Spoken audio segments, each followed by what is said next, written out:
ضمیر ہے. فی الآخرتی آخرت میں. الآخرتی مجرور ہے. عامہ اندھا. و اور ادلو زیادہ بھٹکا ہوا. دود لام لام روٹ ورڈ ہے. دلال مصدر سے افعل التفضیل کا صیغہ ہے یعنی بہت زیادہ گمراہ. سبیلاً راستہ. و اور ان اگرچہ یہ تاکید کے لیے آیا ہے. کادو قریب تھا. کاف واو دال روٹ ورڈ ہے. فعل ماضی جواب مذکر غائب ہے. کادا یا کادو سے مصدر ہے کودن بہت قریب ہونا.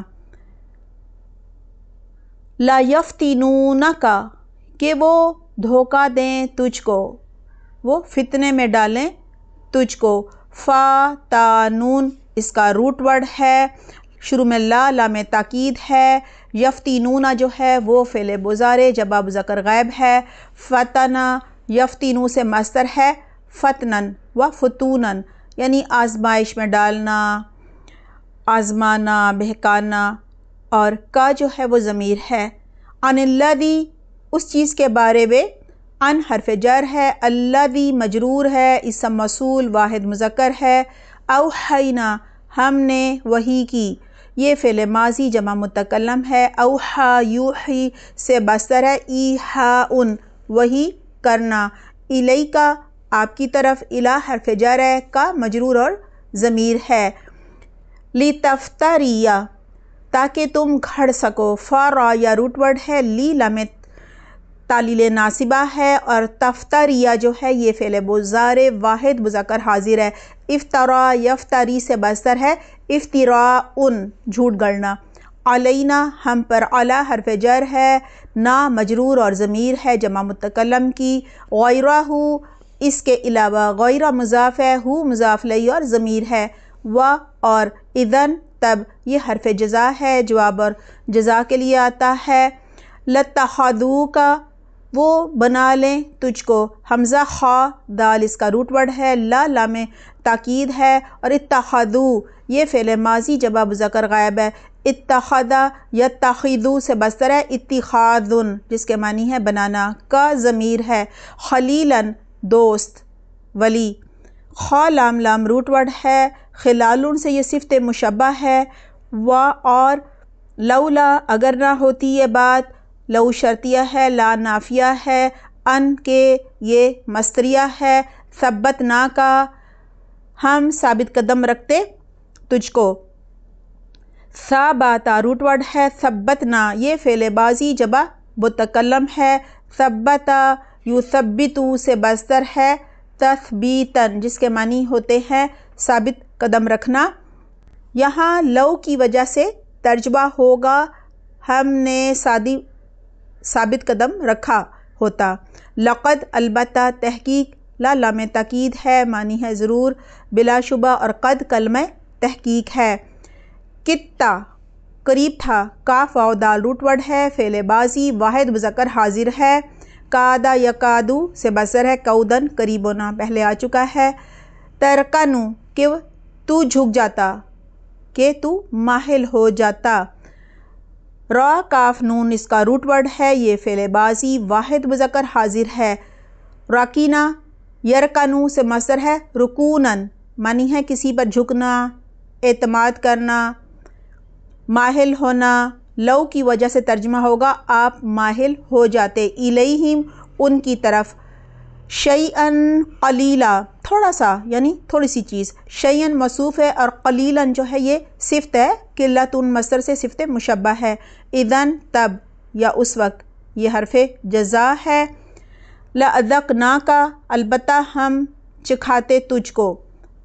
یا اس کے معنی ہوں گے ہم ضرور آپ کو مزہ چکھاتے. ذال واو قاف روٹ ورڈ ہے.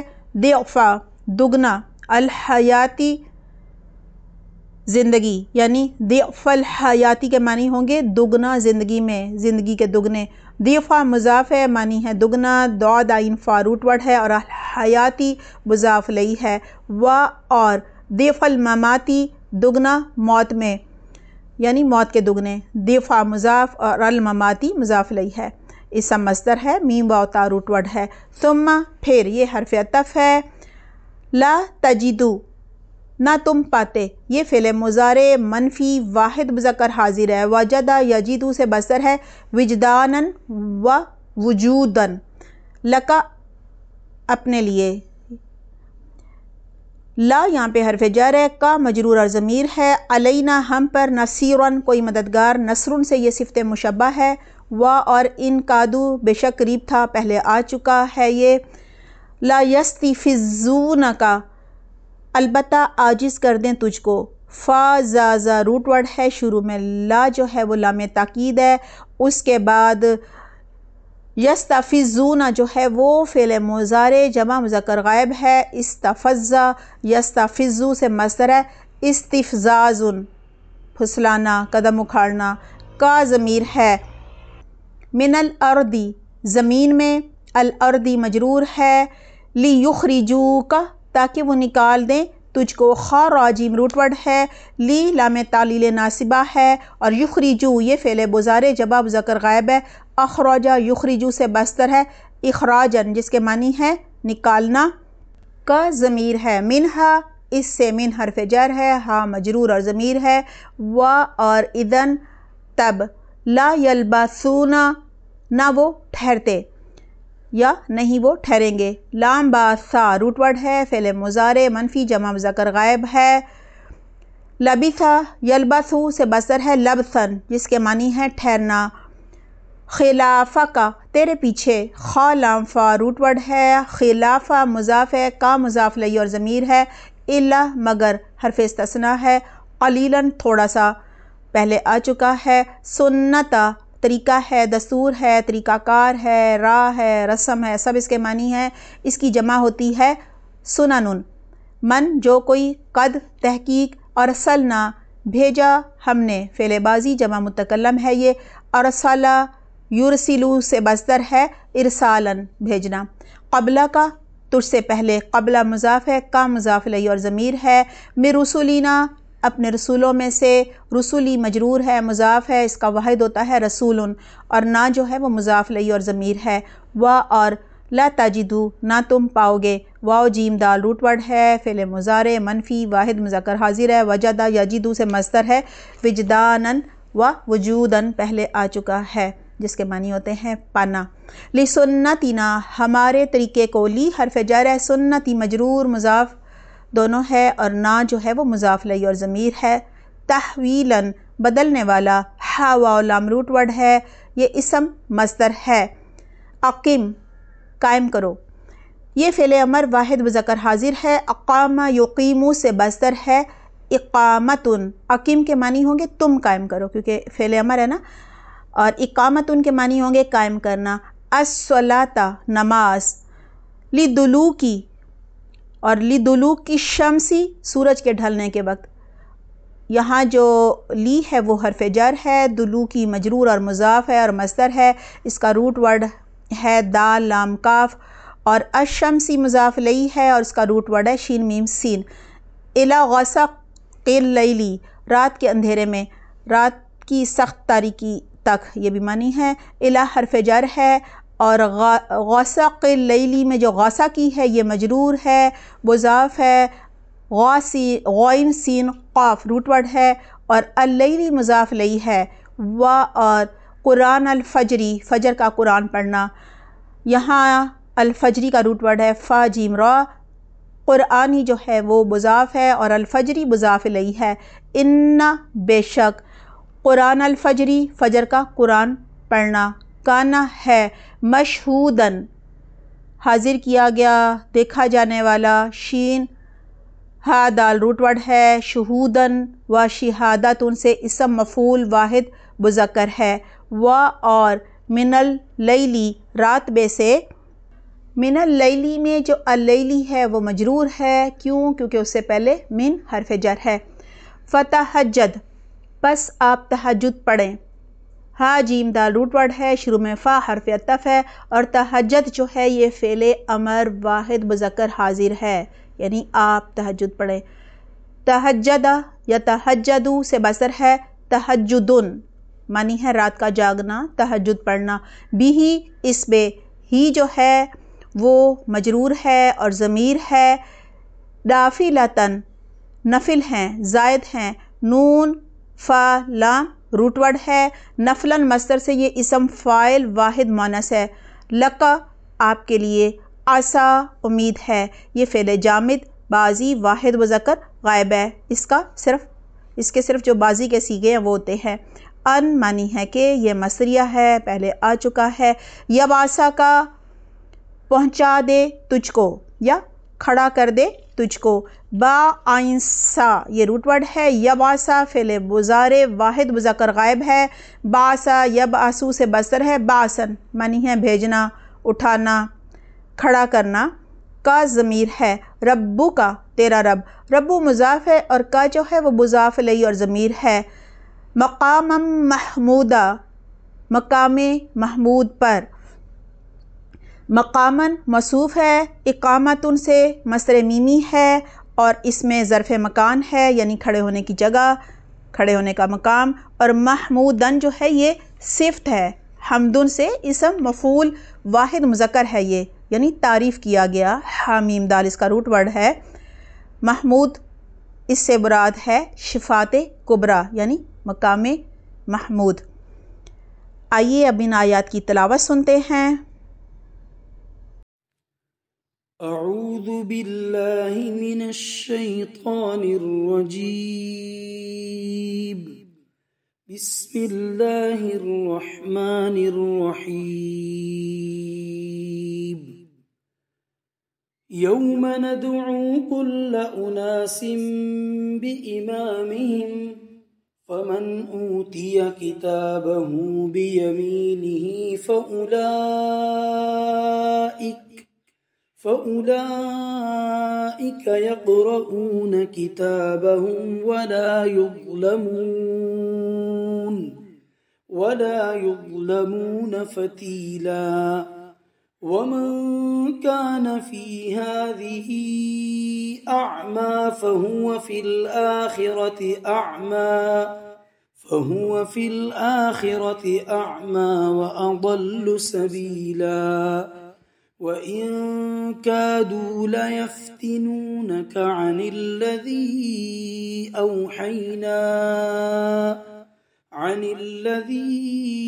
أَوْحَيْنَا إِلَيْكَ لِتَفْتَرِيَ عَلَيْنَا غَيْرَهُ وَإِذًا لَاتَّخَذُوكَ خَلِيلًا وَلَوْلَا أَن ثَبَّتْنَاكَ لَقَدْ كِدتَّ تَرْكَنُ إِلَيْهِمْ شَيْئًا قَلِيلًا إِذًا لَأَذَقْنَاكَ ضِعْفَ الْحَيَاةِ وضعف الممات ثم لا تجد لك علينا نصيرا وإن كادوا ليستفزونك من الأرض ليخرجوك منها وإذا لا يلبثون خلافك إلا قليلا سنة من قد أرسلنا قبلك من رسلنا ولا تجد لسنتنا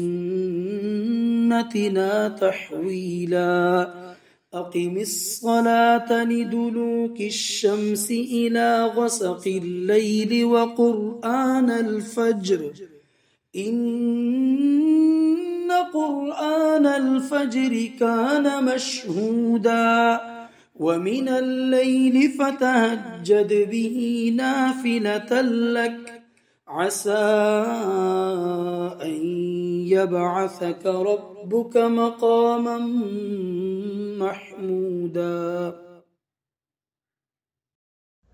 آج کی آیات میں سب سے پہلے قیامت کے دن کا ذکر ہے اور بتایا گیا ہے کہ اس دن کسی پر بھی ظلم نہیں ہوگا، ہر ایک جو ہے وہ اپنے ایمان اور اعمال کے مطابق قبر سے اٹھایا جائے گا۔ وہ لوگ جو دنیا میں حق دیکھنے سے محروم تھے، ہدایت کے راستے پر نہیں چلے تھے، وہ قیامت کے دن اندھے اٹھائے جائیں گے۔ اس دن ان کا کوئی بھی مددگار نہیں ہوگا، اس کے بعد آج کی آیات میں نماز کا، تلاوت قرآن کا اور تہجد کا ذکر ہے۔ آئیے آج کی آیات کی تفسیر کا آغاز کرتے ہیں۔ آیت نمبر 71 ہے، یوم ندعو کل اناس بامامہم فمن اوتی کتابہ بیمینہ فاولئک یقرؤون کتابہم ولا یظلمون فتیلا۔ ترجمہ ہے، اس دن کو یاد رکھو جب ہم تمام انسانوں کو ان کے اعمال ناموں کے ساتھ بلائیں گے، پھر جنہیں ان کا اعمال نامہ دائیں ہاتھ میں دیا جائے گا تو وہ اپنے اعمال نامے کو پڑھیں گے اور ان پر دھاگے برابر بھی ظلم نہیں کیا جائے گا۔ سب سے پہلے کہا جا رہا ہے یوم ندعو کل اناس بامامہم، جس دن ہم تمام انسانوں کو ان کے سربراہوں کے ساتھ بلائیں گے، یعنی قیامت کے دن اللہ سبحانہ تعالیٰ سب لوگوں کو ان کے امام کے ساتھ بلائیں گے۔ اور مفسرین کی امام کے بارے میں جو ہے وہ مختلف رائے ہے۔ ایک رائے یہ ہے کہ اس سے مراد پیشوا، لیڈر اور قائد ہے، جیسا کہ فرعون کے بارے میں کہا جاتا ہے کہ وہ اپنے پیروکاروں کی رہنمائی کرے گا، یعنی سب سے آگے ان کو لیڈ کر رہا ہوگا، ان کا قائد ہوگا۔ اور اسی طرح امام سے مراد پیغمبر بھی ہے، یعنی ہر امت جو ہے وہ اپنے پیغمبر کے حوالے سے اس کے نام سے پکاری جائے گی۔ اور تیسری رائے یہ بھی ہے کہ اس سے مراد آسمانی کتاب ہے، مثلاً کوئی اہل تورات کہلائے گا، کوئی اہل انجیل کہلائے گا اور کوئی اہل قرآن کہہ کر پکارا جائے گا۔ اور ایک چوتھی رائے یہ بھی ہے کہ امام سے مراد نامہ اعمال ہے، یعنی ہر شخص کو جب حساب کتاب کے لیے بلایا جائے گا تو اعمال نامہ اس کے ساتھ ہوگا۔ پھر کہا جا رہا ہے فمن اوتی کتابہ بیمینہ فاولئک یقرؤون کتابہم ولا یظلمون فتیلا، جس کو اس کا اعمال نامہ اس کے دائیں ہاتھ میں دیا جائے گا، یعنی جس کو اعمال نامہ دائیں ہاتھ میں ملے گا تو وہ اپنے اعمال نامے کو پڑھے گا، اور یعنی جن کو دائیں ہاتھ میں اعمال نامہ دیا جائے گا ان لوگوں پر دھاگے برابر بھی ظلم نہیں کیا جائے گا۔ اب مزید بتایا جا رہا ہے کہ قیامت کے دن کامیاب صرف وہی لوگ ہوں گے جنہیں ان کے اعمال نامے دائیں ہاتھ میں دیے جائیں گے، اور وہ بڑی خوشی سے اپنے اعمال نامے کو پڑھیں گے بلکہ دوسروں کو بھی دکھائیں گے۔ جیسا کہ جب کوئی کلاس میں اچھے نمبر لیتا ہے تو کیا کرتا ہے، ہر ایک کو اپنا اعمال نامہ دکھاتا ہے، اپنا رزلٹ پیپر دکھاتا ہے، اپنا نتیجہ دکھاتا ہے، اور اگر کوئی فیل ہو جائے تو اس کو چھپاتا ہے۔ دائیں ہاتھ میں اعمال نامے انہی کو ملیں گے جو دنیا میں ہدایت کے راستے پر چلتے رہے، یہ نیک لوگ ہوں گے، نیک اعمال کرتے رہے ہوں گے، اور جو ناکام ہوں گے دنیا میں، گمراہی کے راستے پر چلے ہوں گے، کوئی نیک عمل نہیں کیا ہوگا، جن کے اندر کوئی اخلاص نہیں تھا، شرک تھا، بدعت تھی، گناہوں میں ملوث تھے، ان کو قیامت کے دن ان کے اعمال نامے جو ہیں وہ بائیں ہاتھ میں دیے جائیں گے اور وہ اسے پیٹھ کے پیچھے چھپانے کی کوشش کریں گے۔ پھر کہا جا رہا ہے وَلَا يُظْلَمُونَ فَتِيلًا، وہ دھاگے برابر بھی ظلم نہیں کیے جائیں گے، یعنی ذرا برابر بھی ان پر ظلم نہیں ہوگا۔ فتیلہ جو ہے وہ اس جھلی کو یا دھاگا کہہ لیں، اس دھاگے کو کہا جاتا ہے، چھلکا کہہ لیں، جو کھجور کی گٹھلی میں ہوتا ہے، اور مراد اس سے ہوتی ہے ذرا برابر کے، ذرا برابر یعنی ذرا برابر بھی ظلم نہیں ہوگا، ان کا چھوٹے سے چھوٹا نیک عمل بھی درج ہوگا، یعنی ان کے اجر و ثواب میں ذرا برابر بھی کمی نہیں کی جائے گی، پورا پورا اجر انہیں ملے گا۔ آیت نمبر 72 ہے وَمَنْ كَانَ فِي هَذِهِ أَعْمَى فَهُوَ فِي الْآخِرَةِ أَعْمَى وَأَضَلُّ سَبِيلًا۔ ترجمہ ہے، اور جو اس دنیا میں اندھا بن کر رہا وہ آخرت میں بھی اندھا ہی رہے گا اور راستے سے بہت ہی بھٹکا ہوا رہے گا۔ سب سے پہلے ہے وَمَنْ كَانَ فِي هَذِهِ أَعْمَى، اور جو کوئی اس دنیا میں اندھا رہا، یعنی ان لوگوں کی آنکھیں تو تھیں، دنیا کی ہر چیز انہیں بہت اچھی طرح نظر آتی تھی، لیکن وہ دل کے اندھے تھے۔ کیونکہ دیکھیں دو طرح کے اندھے ہوتے ہیں نا، نمبر ایک دل کے اندھے، یعنی ان کے دلوں میں ایمان نہیں تھا، ہدایت پانے کی طلب اور شوق جو ہے وہ نہیں تھا ان کے اندر، آخرت کی فکر نہیں تھی، قبر کا ڈر نہیں تھا، لہٰذا کوئی تیاری بھی نہیں تھی آخرت کی۔ اور نمبر دو آنکھ کے اندھے تھے، یعنی بینائی رکھنے کے باوجود حق نظر نہیں آتا تھا، حق دیکھنے سے محروم تھے، کائنات میں اللہ کی معرفت کی نشانیاں انہیں نظر نہیں آتی تھیں، اللہ سبحانہ تعالیٰ کی نعمتیں اور اللہ سبحانہ تعالیٰ کے بے شمار جو احسان ہے نا وہ ان کو نظر نہیں آتے تھے۔ قرآن و حدیث میں اللہ سبحانہ تعالیٰ کے احکامات اور پیغمبر کے جو فرمان ہیں نا وہ نظر نہیں آتے تھے، دوسروں کی بات سے بھی عبرت نہیں پکڑتے تھے، اپنا انجام جو ہے وہ انہیں نظر نہیں آتا تھا، اس کی کوئی فکر نہیں تھی، وہ دنیا میں رہتے ہوئے دنیا ہی میں اس قدر مگن ہو گئے تھے گویا اندھے ہوں، حق دیکھنے سے محروم ہو۔ فَهُوَ فِي الْآخِرَةِ أَعْمَى وَأَضَلُّ سَبِيلًا، تو وہ آخرت میں اندھا ہوگا اور سب سے زیادہ بھٹکا ہوا ہوگا راستے کے اعتبار سے۔ اب آیت کے آخر میں بتایا جا رہا ہے کہ جو دنیا میں حق دیکھنے سے اور ہدایت کے راستے پر چلنے سے محروم ہو گیا تھا، کیونکہ وہ حق دیکھنا نہیں چاہتا تھا اور حق دیکھنے سے اندھا تھا، وہ آخرت میں بھی نجات کا راستہ نہیں دیکھ سکے گا، وہاں بھی وہ اندھا ہوگا، اس کے لیے اندھیرا ہوگا جس میں وہ بھٹکے گا اور اصل راستے سے بہت دور ہوگا، وہ آخرت میں اللہ کی نعمتوں سے محروم کر دیا جائے گا، کیونکہ دنیا میں وہ اللہ کی نعمتوں کو پا کر اللہ کی معرفت نہیں پاتا تھا، اللہ کا احسان نہیں مانتا تھا، اللہ کی شکر گزاری نہیں کرتا تھا، اللہ کی اطاعت نہیں کرتا تھا، اللہ کی فرمانبرداری نہیں کرتا تھا، ہر کام اللہ کو ناراض کرنے والا کرتا تھا، وہ آخرت میں اللہ کے دیدار سے محروم کر دیا جائے گا، کیونکہ دنیا میں اس نے اللہ کو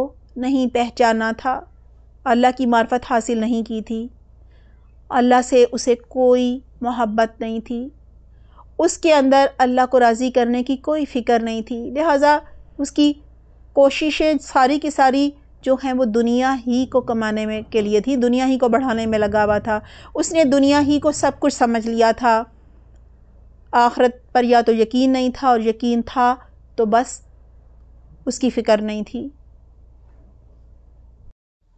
آیت نمبر 73 ہے وَإِن كَادُوا لِيَفْتِنُونَكَ عَنِ الَّذِي أَوْحَيْنَا إِلَيْكَ لِتَفْتَرِيَ عَلَيْنَا غَيْرَهُ وَإِذًا لَاتَّخَذُوكَ خَلِيلًا، ترجمہ ہے اور اے پیغمبر جو وہی ہم نے تمہارے پاس بھیجی ہے، یہ کافر لوگ تمہیں فتنے میں ڈال کر اس سے ہٹانے لگے تھے تاکہ تم اس کی بجائے کوئی اور بات ہمارے نام پر گھڑ کر پیش کرو، اور اس صورت میں یہ تمہیں اپنا گہرا دوست بنا لیتے۔ یہاں سب سے پہلے بتایا جا رہا ہے وَإِن كَادُوا لِيَفْتِنُونَكَ عَنِ الَّذِي أَوْحَيْنَا إِلَيْكَ لِتَفْتَرِيَ عَلَيْنَا غَيْرَهُ، اور اے نبی یہ لوگ تو اس بات پر تلے ہوئے ہیں کہ آپ کو فتنے میں ڈال کر اس چیز سے ہٹا دیں جو ہم نے آپ کی طرف وحی کی ہے، تاکہ آپ اس کے علاوہ کوئی اور چیز گھڑ کر ہم سے منسوب کر دیں۔ یہاں قریش مکہ کی طرف اشارہ ہے، وہ آپ صلی اللہ علیہ وسلم سے کہا کرتے تھے کہ کچھ لے دے کا معاملہ کر لیتے ہیں، کچھ مصالحت کا کر لو، یعنی سمجھوتا کر لو، تم کچھ ہماری مان لو اور کچھ ہم تمہاری مان لیتے ہیں، تم ہمارے معبودوں میں سے کسی ایک کو یعنی لات منات یا عزا وغیرہ کو کسی ایک کو مان لو، اس کے سر پر ہاتھ رکھ دو۔ تو اللہ سبحانہ تعالیٰ اپنے پیغمبر محمد صلی اللہ علیہ وسلم سے فرما رہے ہیں کہ اے محمد ان لوگوں نے اس کوشش میں کوئی کسر اٹھا نہیں رکھی کہ تمہیں فتنے میں ڈال دیں، اس وحی سے پھیر دیں جو ہم نے تمہاری طرف بھیجی ہے، تاکہ تم ہمارے نام پر اپنی طرف سے کوئی بات گھڑ لو، یعنی اے پیغمبر جو بات ہم نے نہیں کہی، یہ کافر چاہتے ہیں کہ وہ بات تم ہم سے منسوب کر کے جھوٹ گڑو، یعنی تم بھی ان کے ساتھ شرک کرنے لگ جاؤ۔ اللہ سبحانہ تعالیٰ حضرت محمد صلی اللہ علیہ وسلم سے کہہ رہے ہیں کہ اے پیغمبر، یہ لوگ تو آپ کو توحید سے ہٹا کر فتنے میں مبتلا کرنا چاہتے ہیں، یعنی یہ تو بہت بڑا فتنہ ہو جاتا نا اگر آپ کسی ایک بت کو مان لیتے، قیامت تک پھر سب شرک کرتے کہ جی ہمارے پیغمبر نے بھی تو کیا تھا نا۔ لہٰذا قریش مکہ جو ہیں وہ آپ صلی اللہ علیہ وسلم پر مسلسل دباؤ ڈال رہے تھے کہ کچھ اپنی بات منواؤ اور کچھ ہماری مانو۔ اس کے ساتھ ساتھ وہ معجزے کا بھی مطالبہ کر رہے تھے۔ رسول اللہ صلی اللہ علیہ وسلم کی بھی خواہش تھی کہ انہیں کوئی معجزہ دکھائی دیا جائے تاکہ وہ کسی صورت ایمان تو لے آئے، کیونکہ دیکھیں آپ صلی اللہ علیہ وسلم کے دل میں بہت زیادہ تڑپ تھی کہ ہر ایک کو ہدایت مل جائے، یعنی ان کی ہدایت کے لیے آپ صلی اللہ علیہ وسلم بہت حریص تھے، جبکہ آج کل مسلمان کیا کرتے ہیں، حریص ہیں دوسروں کو ہدایت مل جائے، فکر ہے نہیں، بلکہ جو مسلمان ہیں ان پر بھی کفر کے فتوے لگاتے رہتے ہیں۔ اللہ سبحانہ تعالیٰ ہم سب کو ہدایت کے راستے پر چلائے، ہمارے دل میں بھی وہی دوسروں کے لیے خیر خواہی اور تڑپ پیدا کر دے کہ ہمیں دوسروں کو آگ سے بچانے کی فکر لگ جائے اور ہم اس کے لیے ہر وقت کوششیں کرتے رہیں۔ آیت کے آخر میں کہا جا رہا ہے وَإِذًا لَاتَّخَذُوكَ خَلِيلًا، اور اگر آپ ایسا کرتے تب تو یہ لوگ آپ کو گہرا دوست بنا لیتے، یعنی اگر یہ آپ کو اپنے طریقے پر چلانے میں کامیاب ہو جاتے اور آپ بھی ان کی بات مان کر کسی ایک بت کو مان لیتے، یعنی ان کی باتوں میں آ کر شرک کر ڈالتے، تو یہ آپ کو اپنا جگری دوست بنا لیتے۔ ابو جہل اور سردار جو تھے قریش کے، وہ محمد صلی اللہ علیہ وسلم سے کہا کرتے تھے کہ تم ہمارے بتوں کو ہاتھ لگا لو، انہیں مان لو تو ہم بھی اللہ پر ایمان لے آئیں گے۔ آپ صلی اللہ علیہ وسلم کا دل نرم ہونے لگتا تھا کہ کسی طرح یہ ایمان لے آئیں، تو یہ آیت نازل ہوئی تھی۔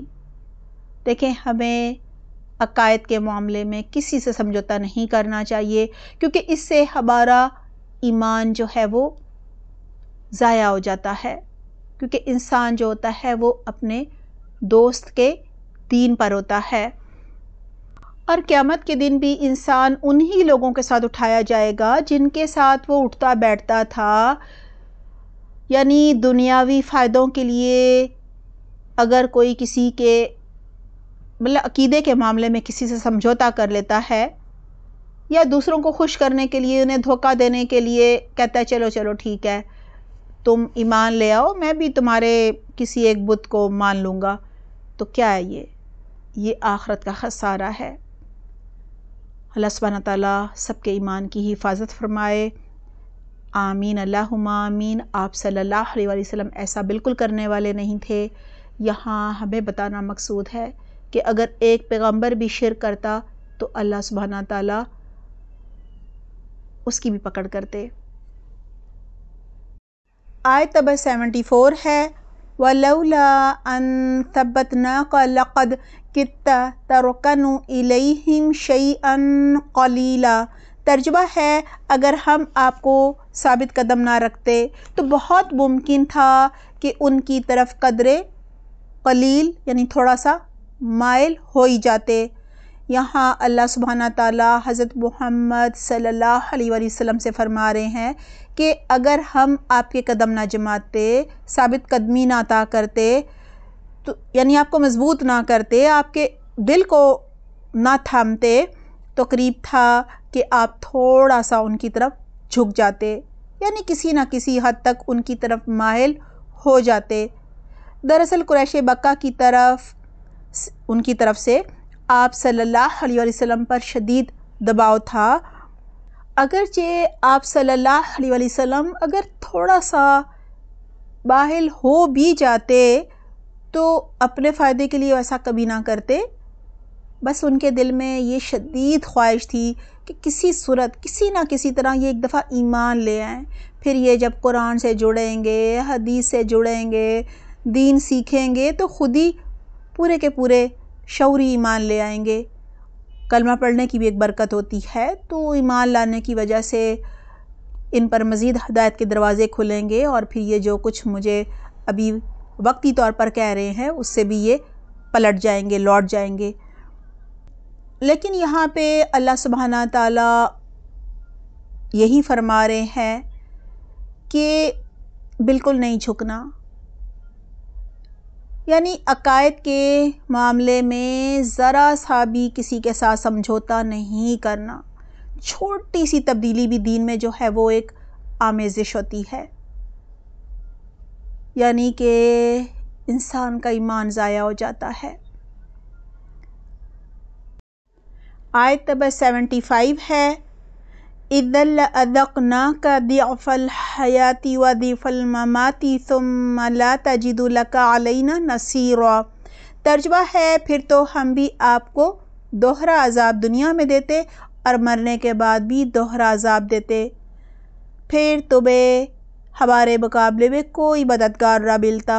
اللہ سبحانہ تعالیٰ محمد صلی اللہ علیہ وسلم سے فرما کر قیامت تک کے لوگوں سے فرما رہے ہیں کہ اگر کوئی کافروں کے ساتھ دین کے معاملات میں سمجھوتا کرے گا تو دنیا میں بھی وہ دگنی سزا پائے گا اور مرنے کے بعد بھی اسے دگنا عذاب ملے گا، اور اللہ کے مقابلے میں کوئی بھی مددگار نہ ہوگا۔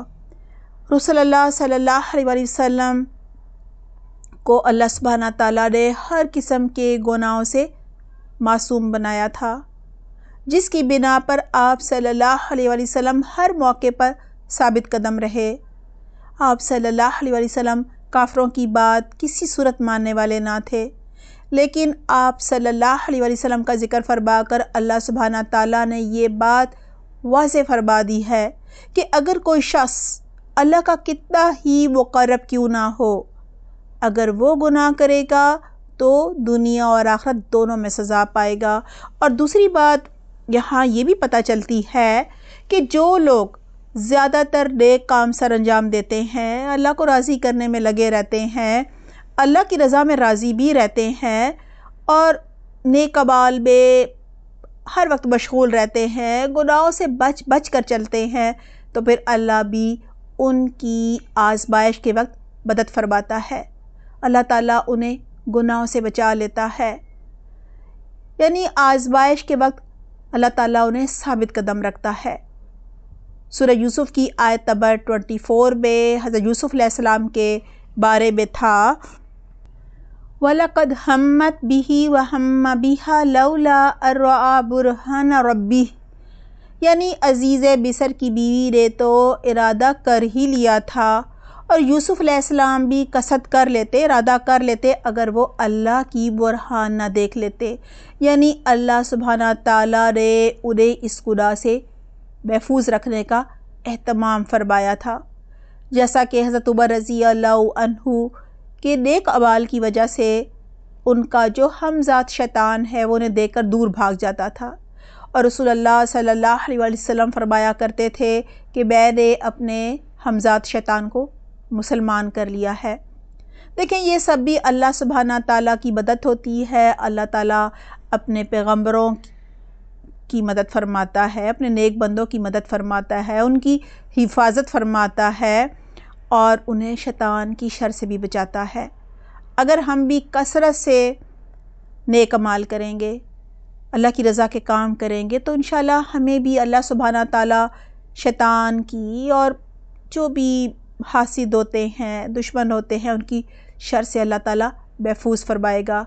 لہٰذا اللہ سبحانہ تعالیٰ فرما رہے ہیں اگر ہم نے آپ صلی اللہ علیہ وسلم کے پاؤں نہ جما دیے ہوتے، آپ صلی اللہ علیہ وسلم کے دل کو اچھی طرح مضبوط نہ کر دیا ہوتا، تو قریب تھا کہ آپ کسی نہ کسی حد تک کافروں کی طرف مائل ہو جاتے، اور اگر ایسا ہو جاتا، یعنی اگر یہ سمجھوتا، تھوڑا سا بھی سمجھوتا آپ صلی اللہ علیہ وسلم کافروں سے کر لیتے تو کہا جا رہا ہے دنیا اور آخرت میں دگنا عذاب ملتا اور اللہ کے مقابلے میں کوئی بھی مددگار نہ ہوتا.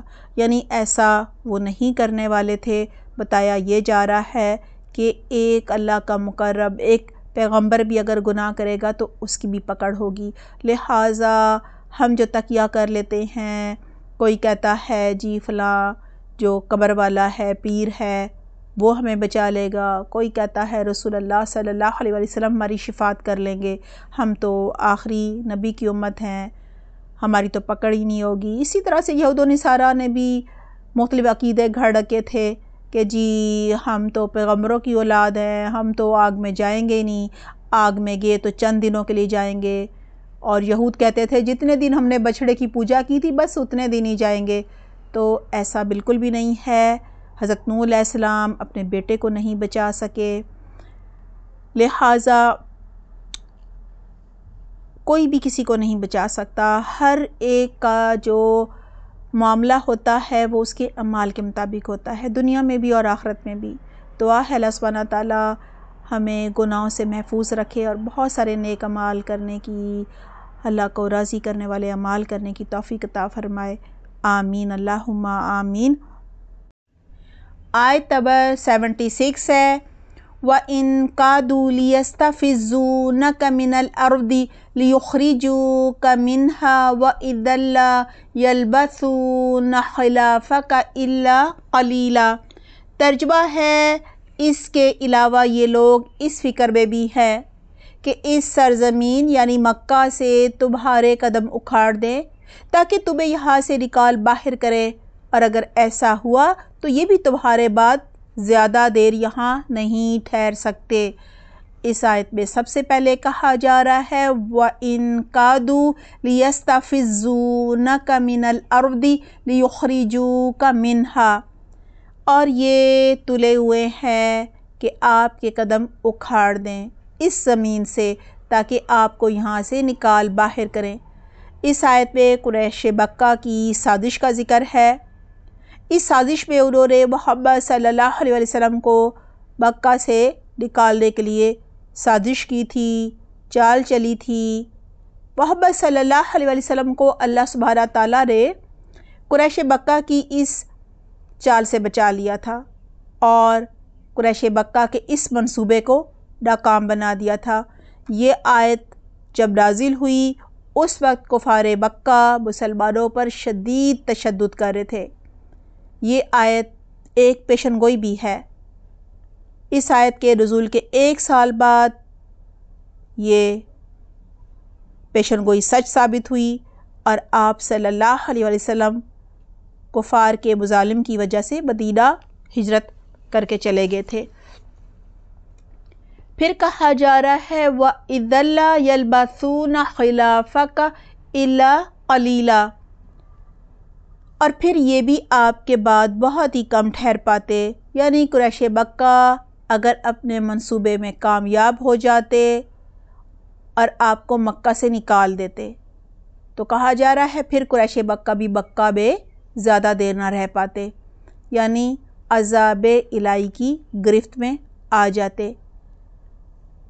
چنانچہ ایسا ہی ہوا تھا کہ محمد صلی اللہ علیہ وسلم کی ہجرت کے بعد قریش کے بڑے بڑے جو سردار ہیں وہ جنگ بدر میں ہلاک ہو گئے تھے، قحط بھی پڑا تھا.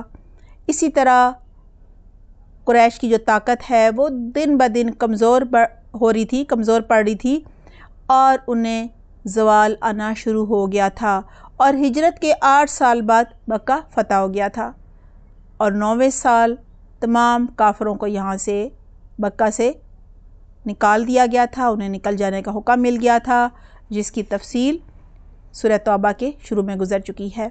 لہٰذا اس طرح ظلم و تشدد کرنے والے خود جو ہے وہ محکوم بن گئے تھے. مکہ کے اکثر لوگوں نے اسلام قبول کر لیا تھا اور مزید 2 سال بعد عرب کی سرزمین جو ہے وہ کفر و شرک سے پاک ہو گئی تھی. آیت نمبر 77 ہے سنت من قد ارسلنا قبلک من رسولنا ولا تجد لسنتنا تحویلا۔ ترجمہ ہے، یہ ہمارا وہ طریقہ کار ہے جو ہم نے اپنے ان پیغمبروں کے ساتھ اختیار کیا تھا جو ہم نے تم سے پہلے بھیجے تھے، اور تم ہمارے طریقے میں کوئی تبدیلی نہیں پاؤ گے۔ سب سے پہلے کہا جا رہا ہے سنت من قد ارسلنا قبلک من رسولنا، یہی ہمارا طریقہ کار ان پیغمبروں کے ساتھ رہا ہے جو ہم نے تم سے پہلے بھیجے تھے۔ اللہ سبحانہ تعالیٰ فرما رہے ہیں کہ گزشتہ انبیاء کرام کے ساتھ بھی یہی معاملہ رہا ہے، یعنی اللہ سبحانہ تعالیٰ کا یہی قانون، دستور اور قاعدہ ہے کہ جب کسی قوم نے اپنے پیغمبر کی مخالفت کی، اس سے نفرت کی، اس سے دشمنی کی، اسے طرح طرح کی ایذائیں پہنچائیں، تکالیف پہنچائیں اور اسے قتل کرنے یا پھر جلا وطن کرنے پر مجبور کیا، قتل کرنے کی سازشیں کی، ہجرت کرنے پر مجبور کیا، تو پھر وہ قوم جلدی ہلاک کر دی گئی، یا پھر ظالم دشمن قوم جو ہے ان پر مسلط کر دی گئی، یعنی ظالم لوگ مسلط ہو گئے۔ دیکھیں، پیغمبر کی ہجرت کے بعد کافر قوم پر جو اللہ کا عذاب ہے وہ ضرور آتا ہے۔ یہاں یہی بتایا جا رہا ہے، یہ اللہ کی سنت ہے، اللہ کا طریقہ ہے، اسی لیے کہا جا رہا ہے وَلَا تَجِدُ لِسُنَّتِنَا تَحْوِيلًا، اور آپ یعنی آپ صلی اللہ علیہ وسلم سے کہا جا رہا ہے کہ آپ ہمارے طریقے میں کوئی تبدیلی نہیں پائیں گے۔ اللہ سبحانہ تعالیٰ فرما رہے ہیں آپ ہمارے اس طریقے کو، ہماری اس سنت کو ایسا ہی پائیں گے، یعنی جو کام اپنے رسول کو ملک سے نکالتی ہے تو اسے بھی جینے کا حق نہیں ملتا، یعنی وہ اپنے جینے کا حق بھی کھو دیتی ہے، پھر اللہ کا عذاب ضرور مسلط ہو کر رہتا ہے۔ یہاں یہ بھی بتایا جا رہا ہے کہ اگر عذاب آنے میں کچھ وقت لگ جائے، کچھ ٹائم لگ جائے، کچھ دیر ہو جائے، تو اس کا یہ مطلب ہرگز نہیں ہے کہ اللہ کا طریقہ یعنی اللہ کی سنت بدل گئی ہے، اللہ کا اصول بدل گیا ہے۔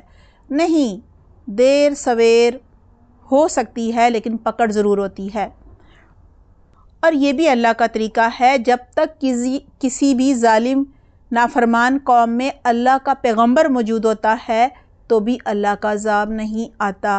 اللہ پہلے اپنے پیغمبر کو اور جو بھی اس پر ایمان لائے ہوتے ہیں ان کو ہجرت کرواتا ہے، اور پھر نافرمان قوم پر عذاب آیا کرتا ہے۔ آیت نمبر 78 ہے اقم الصلاۃ لدلوک الشمس الی غسق اللیل وقرآن الفجر ان قرآن الفجر کان مشہودا۔ ترجمہ ہے، اے پیغمبر، سورج ڈھلنے کے وقت سے لے کر رات کے اندھیرے تک نماز قائم کرو اور فجر کے وقت قرآن پڑھنے کا اہتمام کرو۔ یاد رکھو فجر کا قرآن پڑھنا حاضر کیا جاتا ہے۔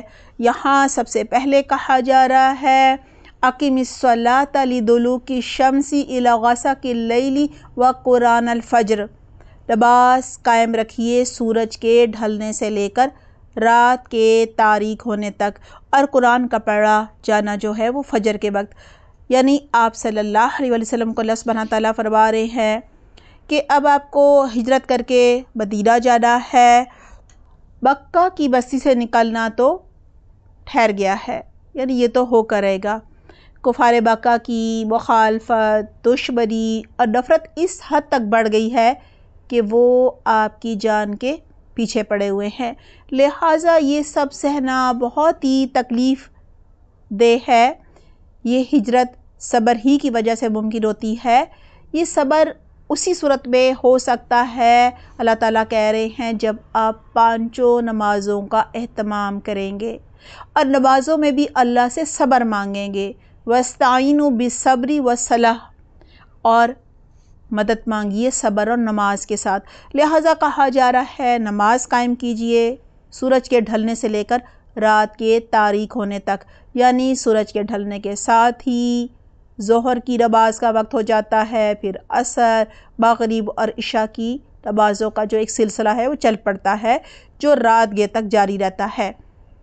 5ویں نماز جو ہے وہ فجر کی نماز ہے، جسے قرآن الفجر کہا گیا ہے، کیونکہ دیکھیں اس فجر کی نماز میں بہت لمبی طویل قرات کی جاتی ہے، لہٰذا کہا جا رہا ہے اب وہ وقت آ گیا ہے کہ آپ نے نماز سے مدد لینی ہے اور پھر فجر کی نماز پڑھنی ہے، اس کے علاوہ 4 یعنی تو 5 نمازیں مکمل کرنی ہیں۔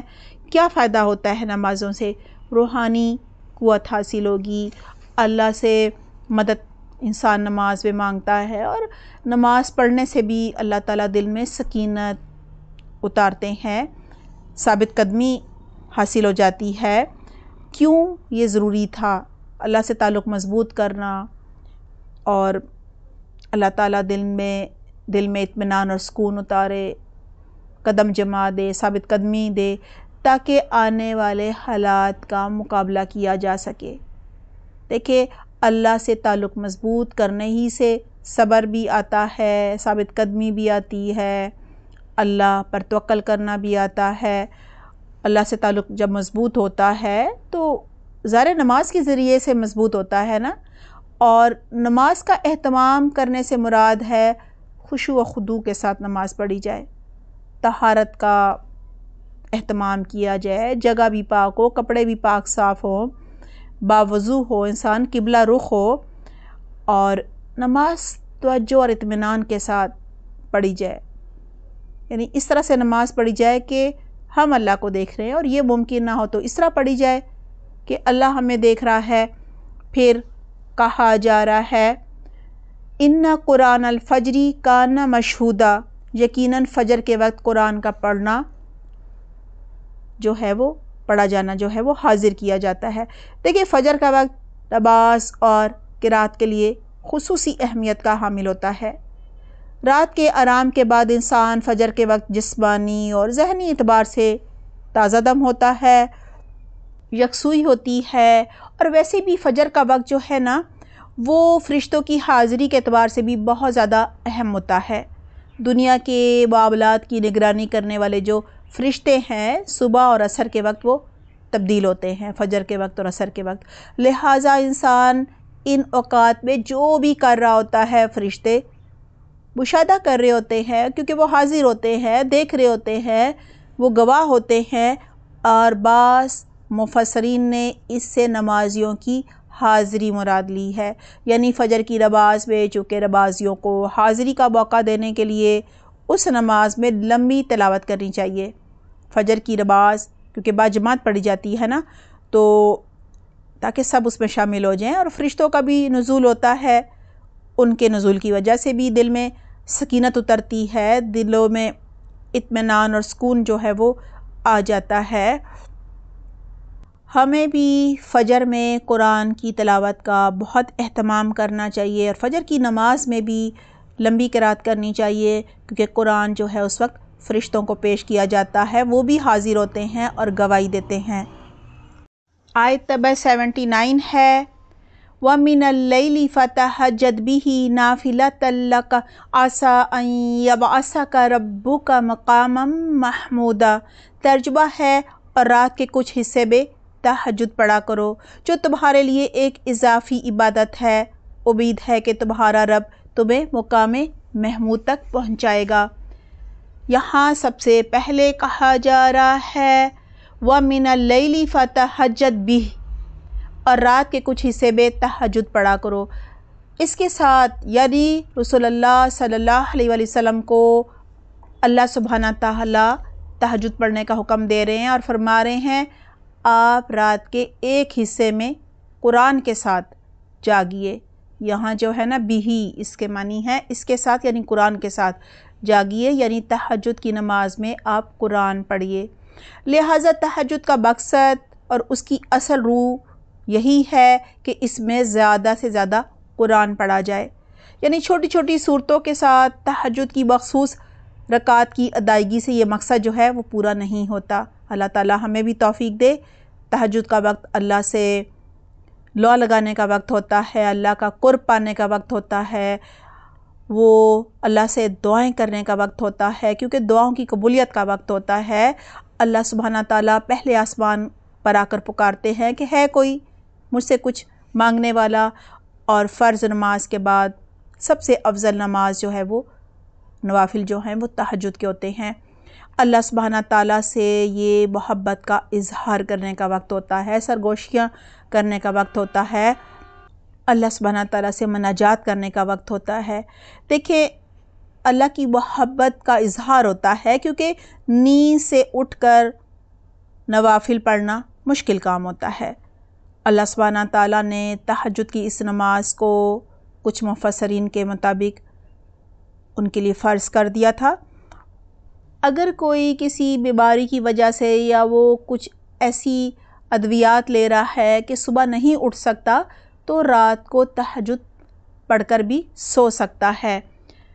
پھر کہا جا رہا ہے نافلۃ لک عسیٰ ان یبعثک ربک مقاما محمودا، یہ اضافی چیز ہے، آپ کے لیے امید ہے کہ آپ کا رب آپ کو مقام محمود پر فائز فرمائے گا۔ یہاں رسول اللہ صلی اللہ علیہ وسلم سے اللہ سبحانہ تعالیٰ فرما رہے ہیں کہ یہ جو تہجد ہے آپ کے لیے اضافی چیز ہے اور امید ہے کہ آپ کا رب آپ کو مقام محمود جو ہے اس پر فائز فرمائے گا۔ یہاں دیکھیں نافلہ تن جو ہے نا، اس کے مختلف مفسرین نے مختلف معنی کیے ہیں۔ نمبر 1، یہ زائد فرض ہے جو آپ صلی اللہ علیہ وسلم کے لیے خاص ہے۔ نمبر 2، آپ صلی اللہ علیہ وسلم پر تہجد بھی اسی طرح فرض تھی جس طرح 5 نمازیں فرض تھیں، امت کے لیے تہجد کی نماز فرض نہیں ہے۔ اور نمبر 3، تہجد کی نماز آپ صلی اللہ علیہ وسلم کے درجات کی بلندی کے لیے زائد چیز ہے۔ اور کچھ مفسرین نے نافلتاً کے یہ معنی بھی لیے ہیں کہ تہجد نہ آپ صلی اللہ علیہ وسلم پر فرض تھی اور نہ ہی آپ صلی اللہ علیہ وسلم کی امت پر فرض ہے، یہ ایک زائد عبادت ہے جس کی فضیلت یقیناً بہت زیادہ ہے اور اللہ سبحانہ تعالیٰ اس عبادت پر بڑا خوش ہوتا ہے۔ آیت کے آخر میں کہا جا رہا ہے عسیٰ ان یبعثک ربک مقاما محمودا، امید ہے کہ ان قریب آپ کا رب آپ کو مقام محمود پر پہنچا دے۔ مقام محمود جنت میں ایک بلند مقام ہے جو قیامت والے دن اللہ سبحانہ تعالیٰ رسول اللہ صلی اللہ علیہ وسلم کو عطا فرمائے گا، اور اس مقام پر ہی آپ صلی اللہ علیہ وسلم وہ شفاعت عظمیٰ عطا فرمائے گا۔ اللہ سبحانہ تعالیٰ شفاعت عظمیٰ عطا فرمائیں گے، یعنی آپ صلی اللہ علیہ وسلم اللہ کے حضور اہل ایمان کی سفارش کریں گے، جس کے بعد لوگوں کا حساب کتاب ہوگا۔ ہمیں اذان کے بعد جو دعا سکھائی گئی ہے، اس دعا میں ہر مسلمان آپ صلی اللہ علیہ وسلم کے لیے مقام محمود پر کھڑا ہونے کی دعا کرتا ہے، جس سے یہ بھی پتہ چلتا ہے کہ ہم ایک دوسرے کو اپنے حق میں دعا کرنے کے لیے کہہ سکتے ہیں۔ اللہ سبحانہ تعالیٰ ہمیں بہترین عمل کی توفیق عطا فرمائے، آمین اللہم آمین۔ ہوم ورک نوٹ کر لیجئے۔ سوال نمبر 1، آیات کا ترجمہ، روٹ ورڈز اور واحد جمع بتائیے۔ سوال نمبر 2، مندرجہ ذیل الفاظ میں سے فعل ماضی اور فعل مضارع الگ الگ کیجئے۔ نمبر 1 کتبہ، نمبر 2 یضرب، نمبر 3 یفتح، نمبر 4 سمع، نمبر 5 یکرم، نمبر 6 یفعل، نمبر 7 کرم، نمبر 8 یسمع۔